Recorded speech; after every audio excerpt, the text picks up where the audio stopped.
My husband's sister banned me from her engagement gala in Dubai. Your accent screams poverty. During dinner, the prince looked over and asked, "Aren't you the voice behind that viral UN speech?" My husband's sister gasped as he continued, "She's the reason we're donating $5 million. 2 weeks later. My name's Amira, and this is the story of how I went from being the embarrassing charity wife in my in-laws' eyes, to being the honored guest at a royal gala, all because I didn't let their judgment dull my fire. And yes, it all happened in Dubai. It started with a phone call I didn't expect, though deep down, maybe I did.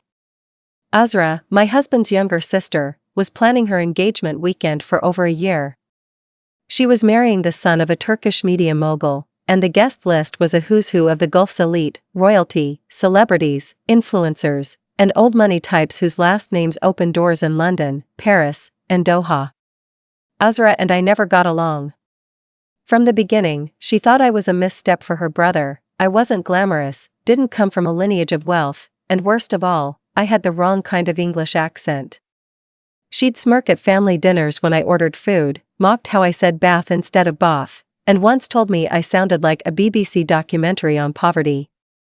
So, when she called me 3 weeks before the event, it wasn't to confirm details or offer a +1. It was to uninvite me. "I hope this doesn't come off the wrong way," she said, in a voice that was 99% wrong way. "But the theme of the event is very high society, very curated. And I just feel like your energy might not align." My energy? You know. You have this activist, grassroots vibe. Your accent, the way you speak. It's powerful, of course. Just, not for a luxury engagement weekend in Dubai. My hands didn't shake. My voice didn't crack. I just listened. "I've arranged for Ilyas to come alone," she added. "He'll still represent the family. I hope you understand." I didn't respond. Not out of shock, but because I was weighing whether to laugh or scream. Ilyas was livid. He immediately told his mother, who was no better. "It's her party," she shrugged. "Let her do as she wishes." That was the final straw.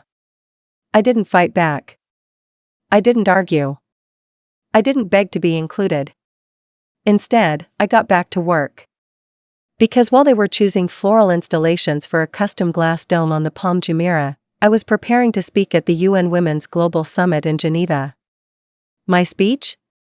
Focused on educational displacement in conflict zones, specifically for girls in refugee camps in Jordan and Lebanon. I'd been working on the campaign for over a year, and my speech was the culmination of dozens of case studies and field visits. My goal was simple: make the room feel what these girls live every day. No stats. No hollow hope. Just stories that hit the chest. I didn't expect the clip to go viral. But it did. A 90-second excerpt, where I talked about Farah, a 14-year-old girl who'd taught herself English from scraps of discarded newspapers in a refugee camp, caught fire online. All she wanted was $300 a year for tuition, I said in the clip. $300 is a dinner bill in Knightsbridge. For Farah, it's the door to everything. People listened. People donated. And then, an email came. From the Royal Office of Sheikh Hamdan bin Mohammed Al Maktoum, Crown Prince of Dubai. They were hosting a philanthropic dinner as part of Azra's weekend engagement celebrations. A segment of the event had now been restructured to discuss humanitarian efforts in the region, and they wanted me to be there. To speak. To sit with the royals. To be honored. At the same party I was banned from for sounding poor. You really can't make this stuff up. I didn't tell Ilyas I was going. Not because I was hiding it, but because I wanted to walk in entirely on my own terms. I flew into Dubai quietly, checked into a separate hotel, and was escorted to the event by the Royal Committee, not as Ilyas's wife, but as Dr. Amira El Fahmy, humanitarian advisor to the United Nations.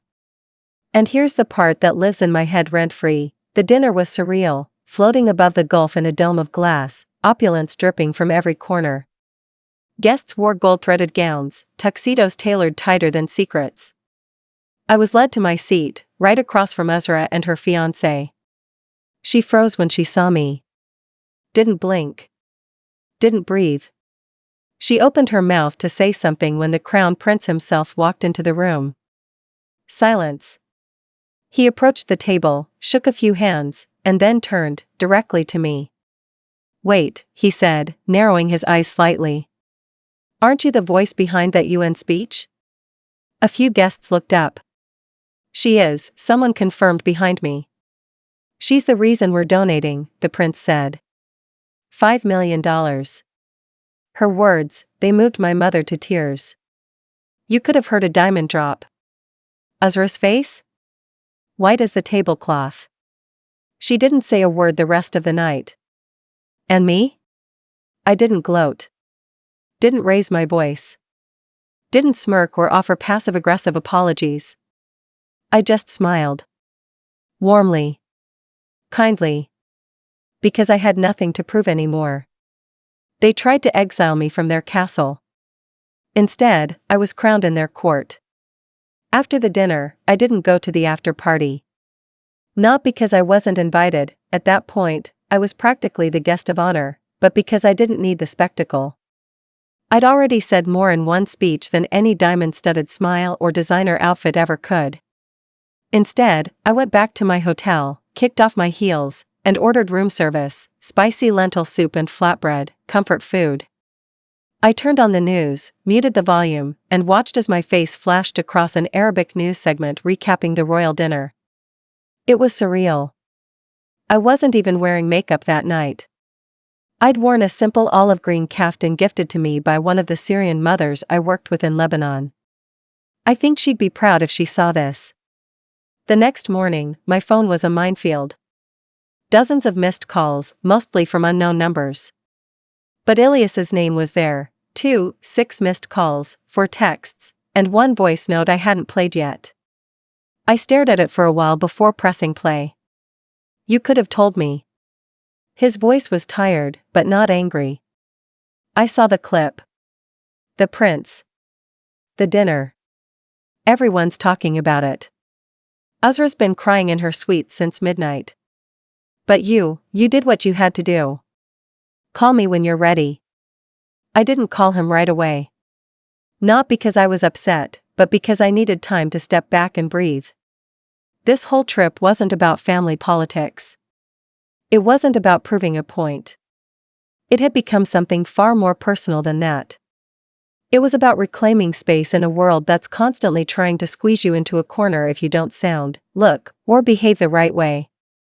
That morning, I went to the Royal Initiative briefing, a smaller, more focused roundtable with educational leaders, NGO heads, and donors. We talked budgets, logistics, curriculum, and crisis zones. Real stuff. Unmatingy, unfiltered, critical work. It was the kind of meeting Ezra wouldn't even know existed. While I was there, I got a message from an aide. The sheik's sister wanted to meet privately. She arrived quietly, dressed in an abaya with an emerald brooch. She smiled as she sat beside me. My brother was moved, she said softly. But I was undone. She handed me an envelope. Inside was a private pledge of $2.5 million specifically for female-led educational startups in conflict regions. You see the girls, she continued. You hear them.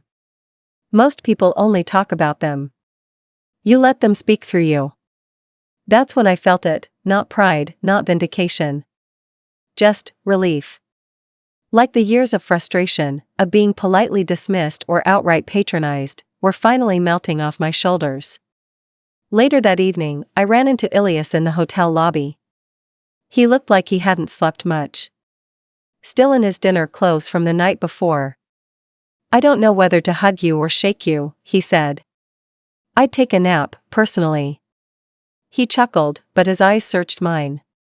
I'm sorry for what Ezra did, he said. I should have stopped it. I tried. But, you didn't do it, I interrupted. And if you'd forced her to let me come, this wouldn't have happened the way it did. We sat on a quiet bench in the lobby corner, away from the flow of tourists and influencers. He rubbed his hands together. She's embarrassed. My mum too. But mostly, Azra feels outshined. That wasn't the goal, I said. I know. That's what makes it worse for them. We sat in silence for a moment. I missed you, he added finally. I smiled. I wasn't gone. The rest of the trip passed in a blur. I didn't attend the wedding rehearsal or the beach brunch or the rooftop member tale evening, partly out of respect for Ezra, partly because I had other meetings with education ministries and charity networks while I was there. Dubai had become less of a spectacle and more of a catalyst. Still, the whispers kept circling. Did you see her with the prince? Is she really the one behind the UN campaign? She's not even wearing couture. Where's that kaftan from? People tried to make sense of me like I was a glitch in their curated simulation. And maybe I was. But I'd never felt more real in my skin. On the final night, there was a private dinner for family only. I wasn't invited, again, but this time, I was fine with it. Until I got a knock at my hotel room door. It was Ilias. She wants to talk, he said. I raised an eyebrow. Who? He hesitated. Azra. I sighed. Do I owe her that? No, he said. But you might want to hear what she has to say. I thought about it for a moment. Then nodded. I changed into a plain blouse and trousers, nothing flashy, and walked with Ilias down a corridor lined with marble and crystal chandeliers. We arrived at the penthouse suite, and he opened the door gently. Azra was sitting alone on the balcony, barefoot, holding a glass of orange juice like it was a martini. When she saw me, her face didn't harden. It dropped. You look normal, she said quietly. I usually do. She gestured for me to sit. For a long time, she didn't say anything. Just looked out over the glowing Dubai skyline. Then finally, I thought if I excluded you, I'd shine more. That people would look at me differently. I stayed quiet. But all they wanted to talk about was you. Even after the cake cutting, even during the stupid photo booth setup. They kept bringing you up. Still, I said nothing. She turned to me then, voice cracking just a little. Do you hate me? I took a deep breath. No. But I don't admire you either. She nodded slowly. That's fair. Another pause. I was wrong, she added. About a lot of things. I nodded. Yes, you were. There was no big emotional moment. No crying or hugging or promises to be better. Just truth laid bare in the open air. Sometimes that's the most honest way families heal, quiet, awkward, honest. Before I left, she asked me one more question. Why didn't you just stay home? Why show up? I looked her in the eye. Because this isn't just your world anymore. You don't get to define who belongs in it. Then I left. And it felt enough. The flight back to London was quiet. Not heavy, just calm. Ilias and I didn't talk much on the plane. We didn't need to. The last few days had been a storm, and now we were flying above it. I watched clouds roll beneath the wing, head against the window, and thought about how different the sky looks depending on where you stand. In Dubai, everything had been oversized, feelings, egos, expectations. But now, wrapped in a blanket at 35,000 feet, I felt weightless. Not because I'd won anything. But because I hadn't let someone else's insecurity steal my voice. For once, I hadn't shrunk to fit into someone's vision of who I should be. I'd just been me. When we landed at Heathrow, it was overcast and wet, of course. Back to the grayness and gritty rhythm of the city. Ilias had work calls to jump into, and I had a meeting with a team from UNICEF about building a new girls' education hub in Tripoli. There was no time to unpack drama, we both just dove straight back into life. But that didn't stop the calls from coming. First, from journalists who'd somehow connected me to the royal donation. Then from NGOs asking for partnership opportunities. And then, the kicker, a request from the BBC to do a feature piece titled The Unexpected Power of Amira El Fahmy. I turned that one down. I didn't want to be a symbol. Just someone who does the work. Then came the calls from Ilyas's family. His mother, Selma, sent a long voice note, 5 minutes of passive-aggressive commentary masked as maternal concern. You know, Amira, we were all a bit shocked. You didn't tell us about your involvement with the sheik. It felt deceptive. Perhaps you were trying to make a statement? I didn't reply. Because when someone's spent years underestimating you, they don't know how to handle your silence. But Azra, she surprised me. She sent flowers. Real ones. Not prearranged or manicured, but wild and hand-picked from a small market near Zabiel. No note. Just the flowers. And that, strangely, felt more honest than any apology she could have written. 2 weeks later, I was invited back to Geneva for a follow-up with the UN delegation. The Dubai donation had accelerated our project timeline. Suddenly, we weren't talking in theories and pilot programs. We were signing leases, recruiting teachers, and surveying communities. I invited Farah, the girl from the original story, to join the launch announcement via video call. She wore a bright yellow hijab and grinned the whole time. They call me Dr. Farah now, she giggled. Even my brothers. Her joy was infectious. Ilyas happened to walk by during the call and just stood in the doorway, watching. Later, he kissed me on the forehead and whispered, "This is why I married you." Of course, peace didn't last long. The real test came during the family gathering that marked the end of Ramadan. Everyone was there. Azra and her fiancé, Selma, the cousins, the uncles, the aunts who always somehow managed to whisper loudly enough for you to hear exactly what they were saying. When we walked in, there was a definite shift in energy. Before, I was the charity wife. Now, people weren't quite sure what to say. Some offered awkward compliments. Others just nodded silently. A few looked away like they were afraid I'd call them out. Selma barely made eye contact. She spent most of the afternoon hovering near the buffet table, giving polite smiles and watching me like I might start giving speeches over the biryani. Azra, to her credit, did come up to me. She didn't gush. She didn't grovel. She simply handed me a dish of dates and said, "These are from Istanbul. I thought you'd like them." I nodded, took one, and said, "Thank you." That was the extent of it. But in a family like this, it was monumental. And the truth was, I didn't want revenge anymore. I wanted peace. Not the kind you ask for, but the kind you build with your own 2 hands. After dinner, Ilyas's cousin Idris came over. A finance guy, all sharp suits and fake humility. "You know," he said, sipping rose water, "a lot of people are talking about you." I raised an eyebrow. "In a good way, I mean. You're kind of everywhere now." I smiled, tired. And yet, somehow, I still can't get a good parking spot outside my office. He laughed, a bit too loudly. "Seriously though, that Dubai thing, legendary.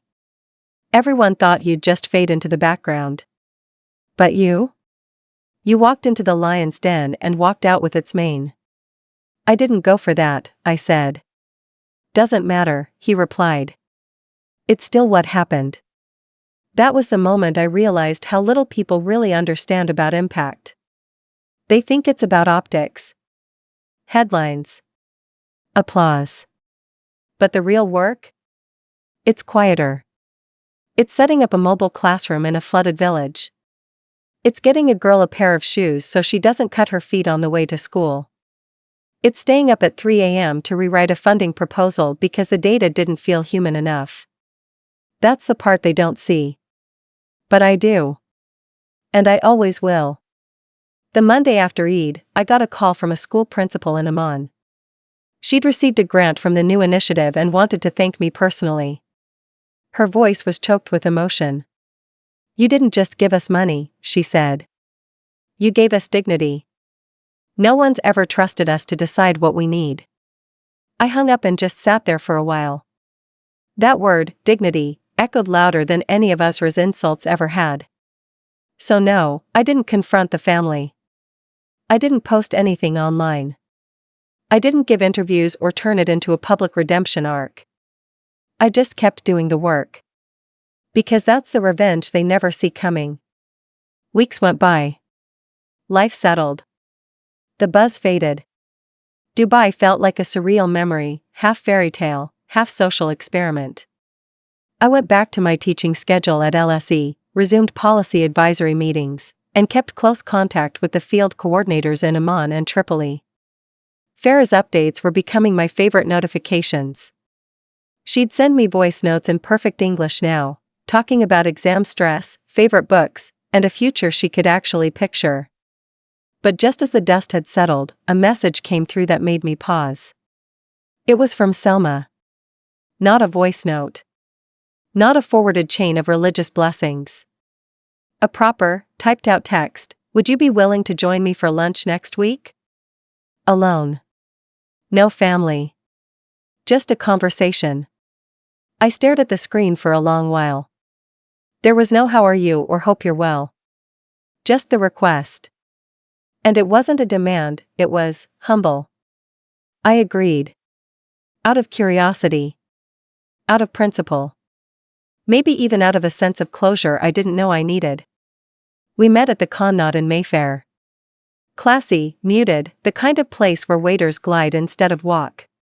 Selma arrived in a navy silk dress, no diamonds this time, no entourage. She looked older than I remembered. Tired. Maybe humbled. After we ordered tea, she didn't waste time. I've been unfair to you. I blinked. She continued, voice low and even. From the beginning. I judged you. Your background. Your accent. Your work. I thought I was protecting my son from a life I didn't understand. I let the silence sit there. I wasn't about to rescue her from it. I see now. She went on, that I was never protecting him. I was protecting a version of status I thought mattered more than character. You exposed that. Not by confronting me. Just by being consistent. The tea arrived. She stirred hers. I didn't touch mine. I want to fix things, she said. But I know I can't undo what's been done. So I'll say this plainly, I was wrong. And I'm sorry. Still, I said nothing. Not because I wanted to punish her. But because I needed her to sit with it longer. Feel it in her chest, not just say it with her mouth. She seemed to sense that. Ilyas told me what you said to Uzra, she added. This isn't just your world anymore. You were right. It isn't. It belongs to people who build. Who lift. Not just those who inherit. I finally spoke. You know, I don't need your apology. But I respect that you gave it. She nodded slowly. Will you consider one more thing? I looked at her, waiting. Our family foundation, Uzra's fiancé's family included, wants to formally partner with your education initiative. Publicly. A long-term grant and investment in your work. No strings. Just support. I raised an eyebrow. To save face? To elevate substance, she replied, and for once, I believed her. I leaned back, hands folded. I'll think about it. But if I agree, my terms will be non-negotiable. I run the programs. I set the standards. There's no photo ops without consent, no branding over real stories. Understood, she said. I left the restaurant that day with something more satisfying than revenge. Dominance? No. Power?